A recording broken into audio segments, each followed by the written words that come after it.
With rising pollution across major cities around the world, the automotive industry is putting its best foot forward to reduce vehicular emissions. One company which is enabling the industry in its endeavors is Corning, and right now I'm joined by Dr. Willard Cutler, who is the Commercial Technology Director for Corning Environmental Technologies.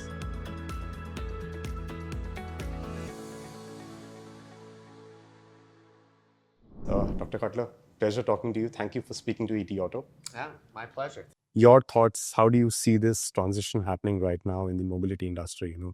We are seeing this problem, like I mentioned, of air quality. So you're a filtration at substrate expert. So in that sense, what is Corning's role right now in enabling the industry in this, in managing this situation? Yeah, I mean, I think as you've indicated, India has a unique air quality index problem. And fortunately, Corning solutions include filters that remove particulates from exhaust. And so like we've developed for other areas of the world to help improve their air quality, we can remove particulates from the hot exhaust stream before they leave the vehicle.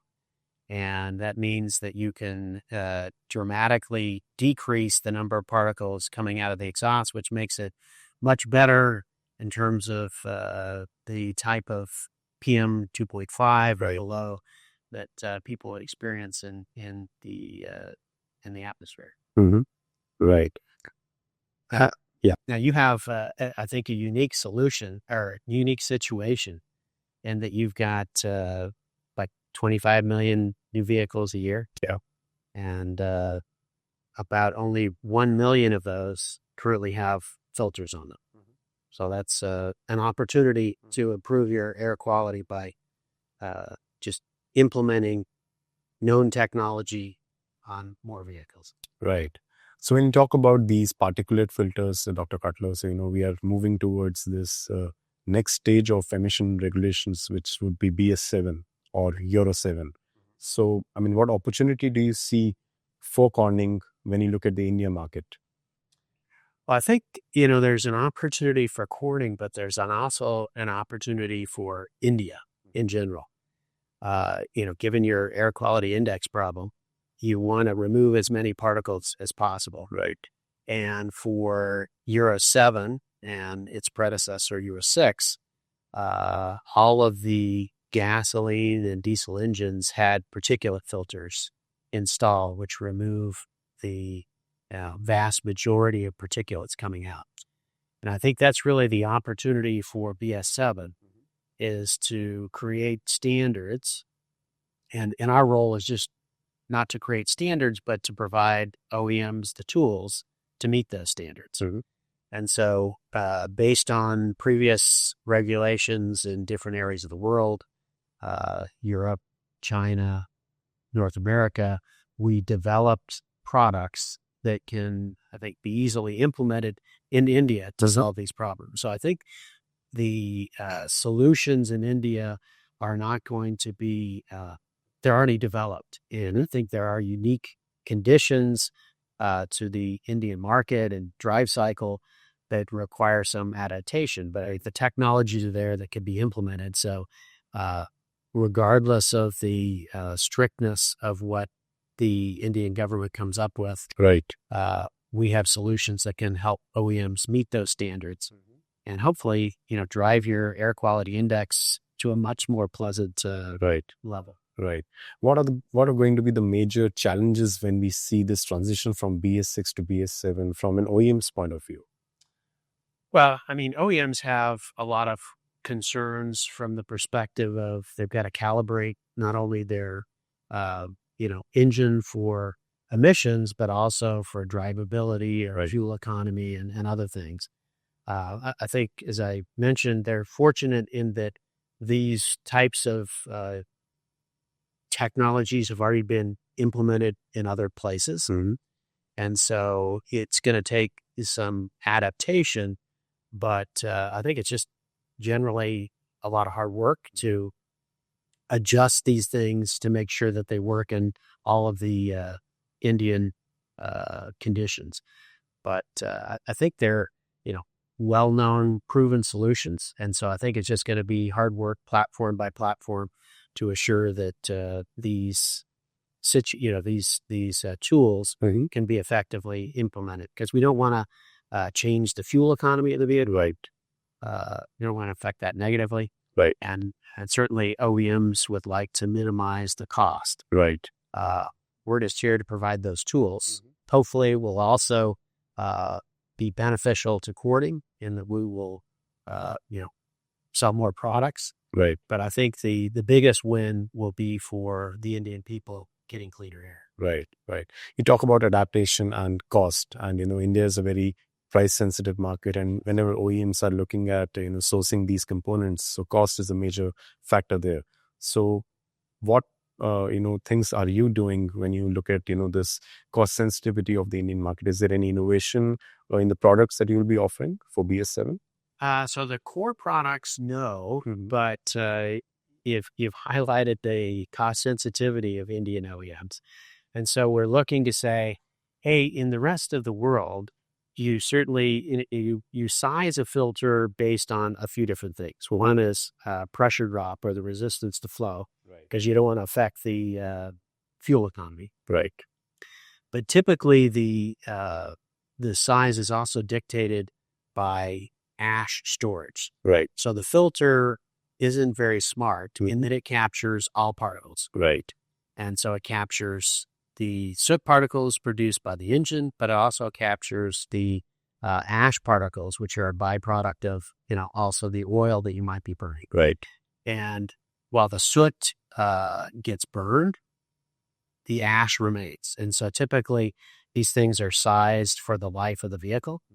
And so the size depends on how much ash you collect. So, we're doing some studies to see if we can't downsize products for India. Okay.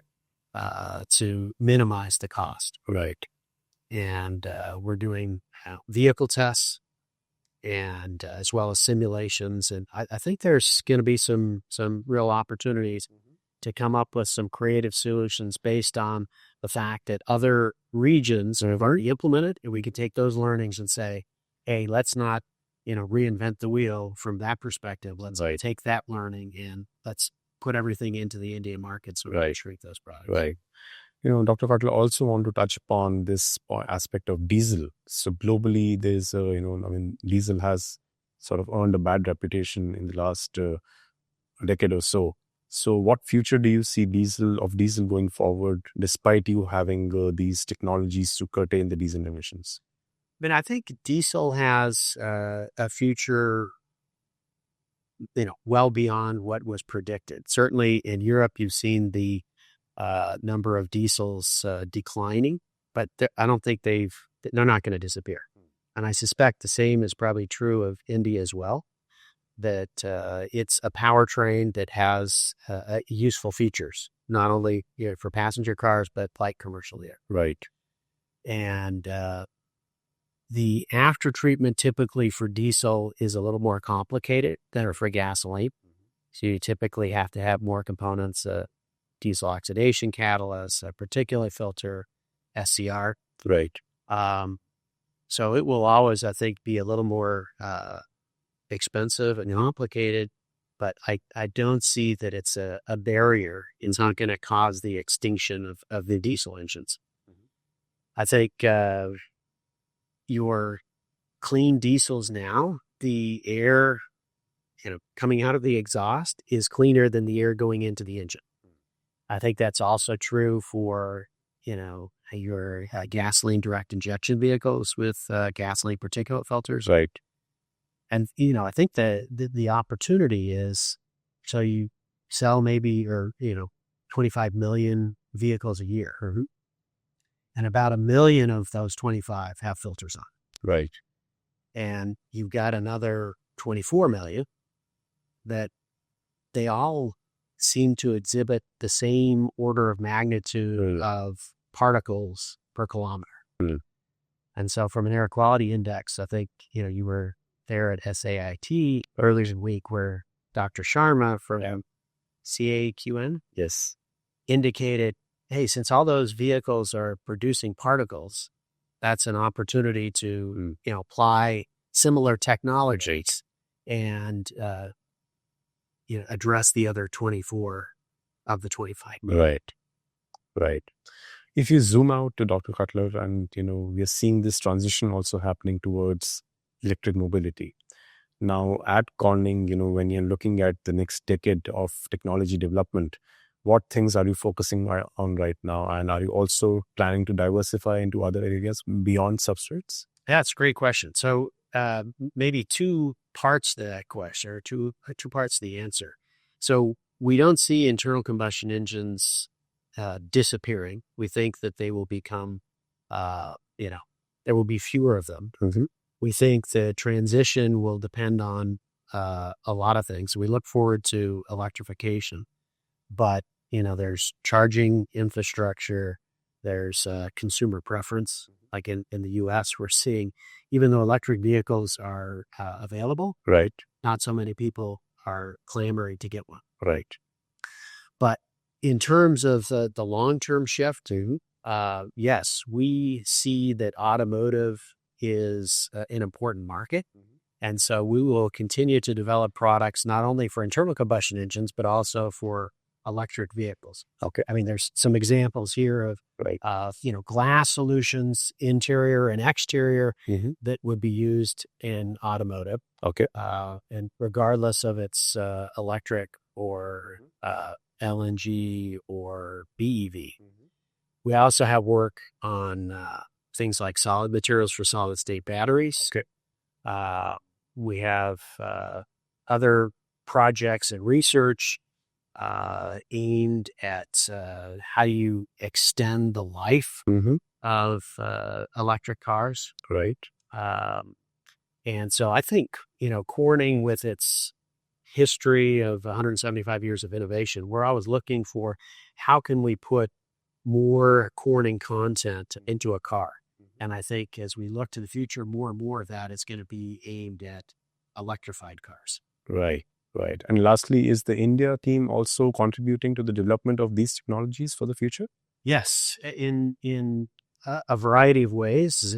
We have a research center in Pune that does modeling for all of our businesses. And of course, the team here in Delhi is providing necessary engagement with customers as well as, technical feedback. And so, no, it's, I think one of the exciting things about India is just the opportunity. You've got, a vibrant market, you've got creative people, and we're trying to tap into that to not only grow Corning within India, but to make contributions, based on your kind of unique situation in the automotive market. Right. Dr. Cutler, thank you for giving that overview. Pleasure talking to you. Thank you.